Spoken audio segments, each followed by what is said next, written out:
Hi friends, ஈஸியான முறையில் அப்பளம் எப்படி செய்யலான்னு வாங்க பார்க்கலாம். இப்போ நான் ஒரு சின்ன டம்ளரில் உளுந்து எடுத்திருக்கேன். அதை ஜாரில் போட்டு நல்லா மிக்சியில் பவுடராக அரைச்சிக்க போகிறேன். தண்ணியெல்லாம் எதுவும் கலக்காமல் அரைச்சிக்கலாம். இப்படி நல்லா நைஸாக பவுடராக அரைச்சிக்கலாம். அப்படி இருந்தாலும் 1-2 அரைஞ்சிருக்காது. கொஞ்சம் இப்படி நம்ம சலிக்கிறப்போ அந்த 1-2 அரையாமல் இருக்கிறதெல்லாம் இப்படி நின்றும். அது நம்மளுக்கு வேண்டாம். நல்லா பவுடராக இருக்கிறத மட்டும் வச்சு தான் நம்ம அப்பளம் செய்கிறதுக்கு அந்த மாவு ப்ரிப்பேர் பண்ண முடியும். இப்போ நல்லா நம்ம சலிச்சாச்சு. சலிச்சதுக்கப்புறம் தேவையான அளவுக்கு உப்பு போடணும். தேவையான அளவு சோடா உப்பு,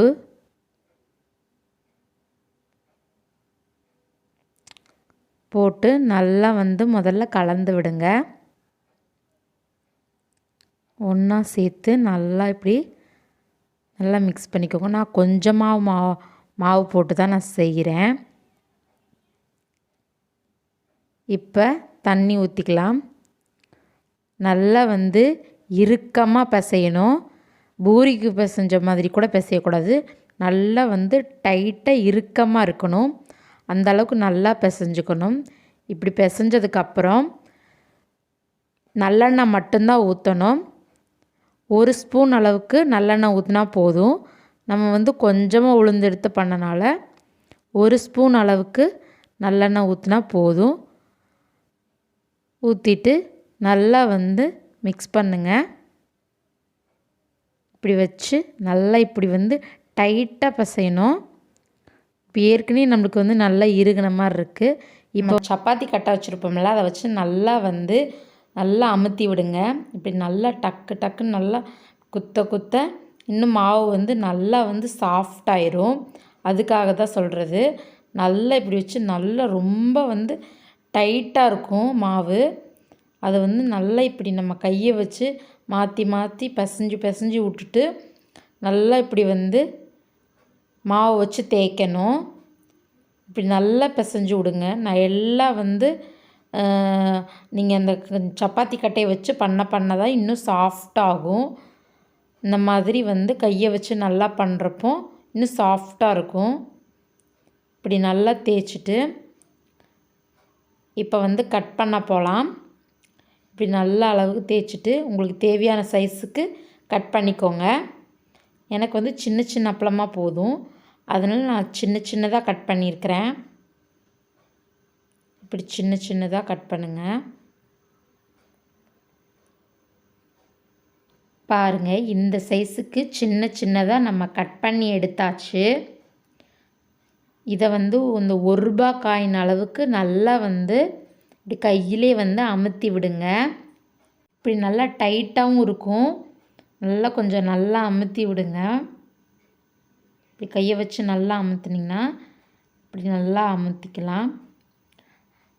நல்லா அமுத்துனதுக்கப்புறம் உங்களுக்கு வீட்டில் இருக்கிற மாவு, கோதுமை மாவோ மைதா மாவோ எந்த மாவு இருந்தாலும் லைட்டாக நம்ம சப்பாத்தி தேய்க்கிறப்ப போடுற மாதிரி லைட்டாக மேலே தூவி விட்டு நல்லா நைஸாக, எவ்வளோ நைஸாக தேய்க்க முடியுமோ அந்தளவுக்கு நைஸாக தேய்ச்சிக்கோங்க. அப்போ தான் டேஸ்ட்டாகவும் இருக்கும் அப்பளம். இந்த மாதிரி நல்லா நைஸாக தேய்ச்சி எடுத்துக்கலாம். வீட்டிலே செலவே இல்லாமல் ப்ரிப்பேர் பண்ண நம்ம அப்பளம் எவ்வளோ டேஸ்ட்டாக இருக்குன்னு பாருங்கள். நம்ம சைஸ் வேணும்னா நீங்கள் ஓரமாக ரவுண்ட் ஷேப்பில் ஒரு டிஃபன் பாக்ஸை வச்சு அமுத்துனிங்கன்னா அப்படியே ரவுண்ட் ஷேப்பில் வரும். நான் அந்த மாதிரி தேய்ச்ச அளவுக்கே எனக்கு போதும். அது கட் பண்ணலை நான். நீங்களும் இந்த மாதிரி பாருங்கள். நல்லா இப்படி தேய்க்கிற மாதிரி நல்லா நைஸாக தேய்ங்க. அப்போ தான் நல்லா தேய்க்க முடியும். நல்லா நைஸாக தேய்க்க. இப்படி நம்ம தேய்ச்சதை ஒரு 5 நிமிஷம் வெயிலில் வச்சு எடுத்தால் போதும். 5 நிமிஷம் மட்டும் வெயிலில் வச்சு எடுக்கலாம். பாருங்கள் எப்படி இருக்குதுன்னு. நல்லா ஒரு 5 நிமிஷம் மட்டும் வெயிலில் வச்சு எடுக்கலாம். செலவே இல்லாமல் வீட்லேயே சூப்பரான அப்பளம். கேட்கவா வேணும் எல்லாருக்கும்?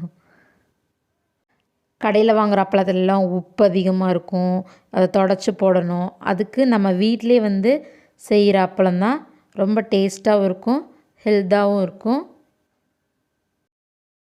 பாருங்கள், 5 நிமிஷம் வெயிலில் வச்சு எடுத்தோடனே அந்த ஈரப்பதம் வந்து குறைஞ்சி நல்லா இருக்குது பாருங்கள். நல்லா சாஃப்டாகவும் இருக்குது. நம்ம தேய்ச்சது வந்து அந்த மாதிரி நல்லா தேய்ச்சிக்கணும். இப்போ வந்து எண்ணெயை வந்து காய வச்சு போடலாம். அடுப்பை பற்ற வச்சு எண்ணெயை ஊற்றியாச்சு. எண்ணெய் வந்து நல்லா காயட்டும். நல்லா காஞ்சதுக்கப்புறம் தான் நம்ம அப்பளத்தை போட்டு உடனே எடுக்கலாம். எங்கள் சேனலில் புது புது வீடியோ இருக்குது, போய் பாருங்கள். ஐ பட்டனில் நான் கொடுத்துருக்குறேன். 4 மணி நேரம் தான் ஆச்சு. நான் அந்தளவுக்கு சூப்பராக அப்பளம் வந்து ரெடி பண்ணியாச்சு. இப்போ எண்ணெய் காஞ்சோடனே நம்ம போட்டு எடுக்கலாம். இப்போ எடுத்து எண்ணெய்க்குள்ளே போட்டாச்சு. பாருங்கள் எப்படி வந்து அப்பளம் வந்து எண்ணெயில் வந்து வேகுது பாருங்கள். இப்படி திருப்பி போடுங்க. திருப்பி போட்டு எடுக்கலாம். போதும், ரொம்ப வந்து விட்டிங்கன்னா ரொம்ப இதாக போயிடும். இப்போ எடுத்துக்கலாம். இந்த மாதிரி எல்லாம் உங்களுக்கு தேவையான அளவுக்கு நீங்கள் வந்து அப்பளத்தை வந்து சுட்டுக்கலாம். மீதியாக இருக்கிறத வந்து நீங்கள் வந்து ஒரு பாக்ஸில் போட்டு ஃப்ரிட்ஜில் வச்சுக்கலாம். இல்லை சும்மாவே வச்சுருக்கலாம். காற்றெல்லாம் போகிற மாதிரி ஒரு டப்பாக்குள்ளே போட்டு வைங்க. கெட்டு போகாமல் ரொம்ப நாளைக்கு இருந்தாலும் இருக்கும். அப்பளம் எல்லாத்தையும் பொரிச்சாச்சு. அதை பாருங்கள், எப்படி வந்து நான் சாப்பிட்டு பார்த்துட்டு சொல்கிறேன் எப்படி இருக்குன்னு. நல்லா முறுன்னு இருக்குது, நல்லா சாஃப்டாகவும் இருக்குது. இப்படி நீங்கள் வந்து அமுத்தி பார்த்தீங்கன்னா கூட அப்படி நல்லா முறுன்னு போகுது. வீட்டிலேயே செஞ்ச அப்பளம் ரெடி ஆயிருச்சு. உங்களுக்கு இந்த வீடியோ பிடிச்சிருச்சுன்னா லைக் பண்ணுங்கள், ஷேர் பண்ணுங்கள், கமெண்ட் பண்ணுங்கள். மறக்காமல் சப்ஸ்கிரைப் பண்ணுங்கள். பக்கத்தில் இருக்க பெல் சிம்பிளை கிளிக் பண்ணுங்கள். தேங்க்யூ வாட்சிங். இதே மாதிரி புது புது வீடியோ எங்கள் சேனலில் இருக்குது, போய் பாருங்கள்.